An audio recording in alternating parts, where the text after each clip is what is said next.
Ja mä vähän luulen, että tänään se taas lähtee yksi kortti. Tosin ne postetetaan 15. päivä, eli te ketkä olette siellä odottamassa, niin 15. päivä pistetään menemään nämä kortit. Ja mä vähän luulen, että tänään lähtee kanssa yksi kortti.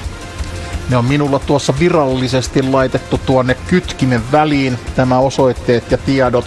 Itse asiassa mä voisin katsoa, että minne päin on menossa muuten näitä kyseisiä juttuja. No, itse asiassa Vantaalle ja Kuopioon on menossa myöskin. Eli tähän lähetykseen pitäisi vielä lähteä. Lähteekö Kuopioon, Lahteen, Helsinkiin, Utsjoelle? Minne? Sitä me emme tiedä, mutta te voitte vaikuttaa siihen asiaan. Tässä on muuten toivemusaa Watercolor ja Pendulum.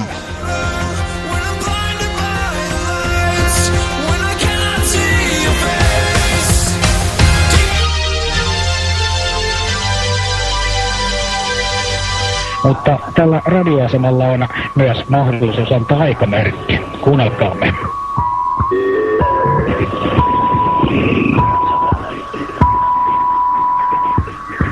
Tällä lailla. Sehän kuulosti... Kello on 22:25. Sehän kuulosti hyvältä. Sehän kuulostaa aina hyvältä, kun Paavia sitä sen aikamerkin antaa. Missä päin maailmaa? Nyt oikeasti kiinnostaa, että oletteko te toisella puolella maapalloa vai mistä ihmeestä oikein on kysymys, kun kuulemme selkeästi onko SSP-moduloitua lähetettä? Ei, tämä on aivan antiikki moduloitua lähetettä, mutta meillä on sen sijaan kahvia täällä, kuten hyvin kuulette, niin täälläkään helvetissä Jumalan hylkäämässä sopessa ei sentään olla ilman kahvia, vaan täälläkin kahvia on saatavissa ja kaikki on näin ollen siis hyvin. Eihän siinä mitään, toivottavasti. Mutta vastasitteko te siihen kysymykseen, että maun vai humalan takia? Minä olen nimittäin tässä leikkinyt ajatuksella, että minä sekoittaisin teille tällaisen juoman, joka maistuu aivan sisuviinalta, polttelee samalla tavalla, mutta sitä voisi juoda vaikka ämpärilliseen ilman, että se vaikuttaa millään tavoin mihinkään. Siitä ei siis tule humalaa. Sitten minä sekoittaisin toisen seoksen teille, joka ei maistu miltään, mutta josta pamahtaa känni päälle samalla tavoin kuin sisuviinasta.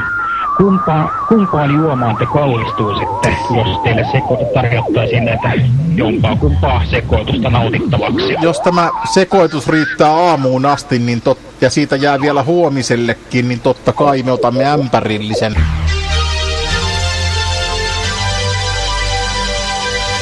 Koska sun säätäessä toiseen mä rakastun.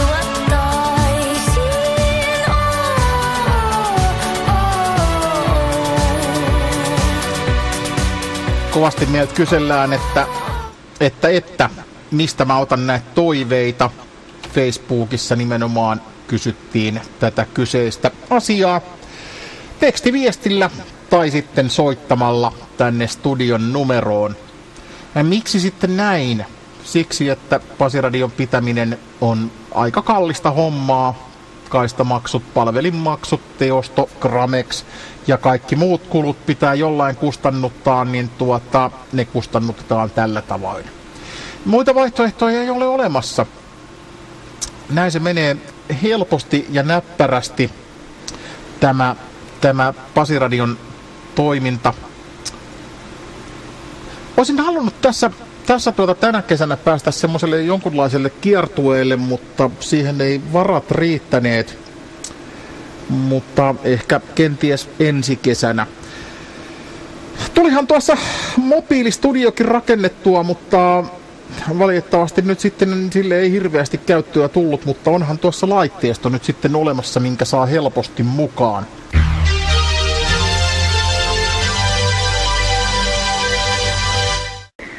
Siis teillä on asenne kohillaan. No kiitos vaan. Mikä se sun toivekappaleesi oli? Mitä? Oliko sitä toivekappaletta siellä? Ai toivekappaleita? Niin. Oiskohan meillä... Oota hetki. Itse, onko meillä mitään toivekappaleita? Mitä erikoista, mitä tulisi mieleen?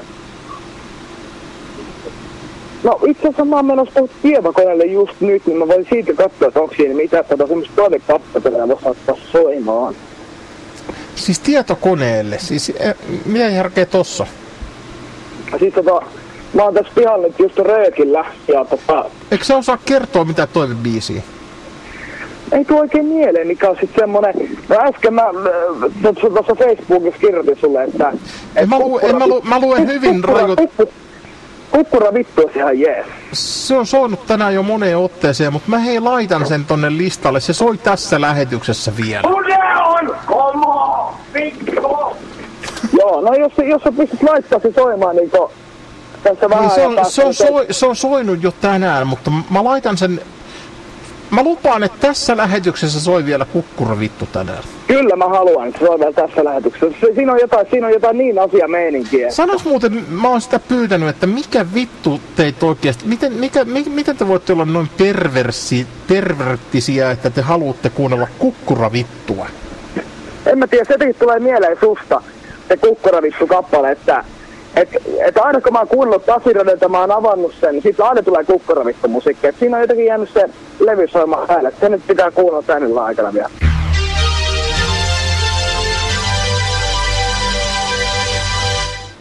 Suomessahan yleensä on niin kuuma, eli täällä ei ole päässyt testaamaan sitä, mutta nyt se vaikuttaa siltä, koska mäkin olen juonut tänään niin melkein 0,7 pullon vodkaa. Mä oon vetänyt johon pullon viinaa, että niin tuntuu, ettei niinku oikein toimittaa homma.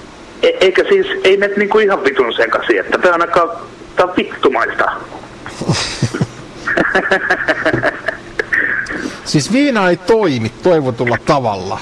Niin, viina ei toimi, niin en mä tiedä, ketä tästä voisi syyttää, perkele. Tiedätkö, kun otetaan kämmen sille auki, otetaan infektioruisku ja vedetään puhdasta viinaa tosta suoraan suoneen, niin jo rupes toimimaan. Ootko kokeillut sellaista? En oo kokeillut, mutta itse asiassa oon mä 80-luvulla kokeillut, kyllä toimii. Saman tien kun vedät vittu ruutan ränniin saatana viinaa, niin jo pärähtää. Hei, mä voin sanoa, että... Mut siinä on vitunmoiset riskit, älkää vaan ihmiset tehkö sitä. Nimittäin yksikin vitun ilmakupla, niin vittu se on henki pois. Tää yliannostuksen riski on vittu helvetin suuri.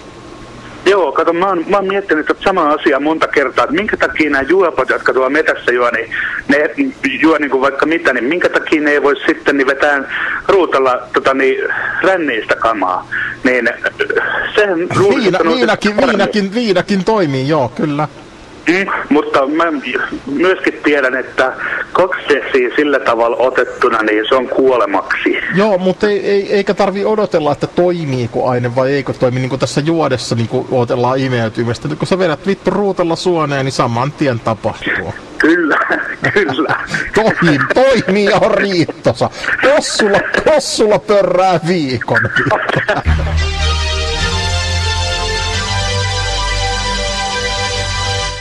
No siis normaali suomalainen mora kautta kirvesmurhat ja tälleen, niin, tai tapot, niin sillehän se menee Suomessa, että se on ihan fakta jostain tilastokeskuksesta lukenut, mutta että se, että alkoholi niin kuin kokonaisuuteen on, vaikka se ei nyt ole niin kuin samo niin kuin verrattavissa mikä heroinin toki huumeena, mutta ne vaikutukset, mitä siitä tulee... Sitten täytyy mun sanoa kyllä kommentti, että tuollaiset heroiinit ja kaikki muut saatana, nämä niin kuin oikeasti vittu niittää vittu alimpaa helvettiä, että niitä ei pitäisi kyllä ihmisen vittu edes kokeilla. Juu, ilman muuta sellaiset kovat huumeet, ne on ihan asia erikseen, mutta siis alkoholissa usein unohdetaan se, että paljon esimerkiksi perheitä ajoo, kun äijä hakkaa tai muija hakkaa äijää ja niin edespäin, ja sitten paljon noita välillisiä kuolemia sattuu, esimerkiksi just kun ajaa autolla kännipäissä.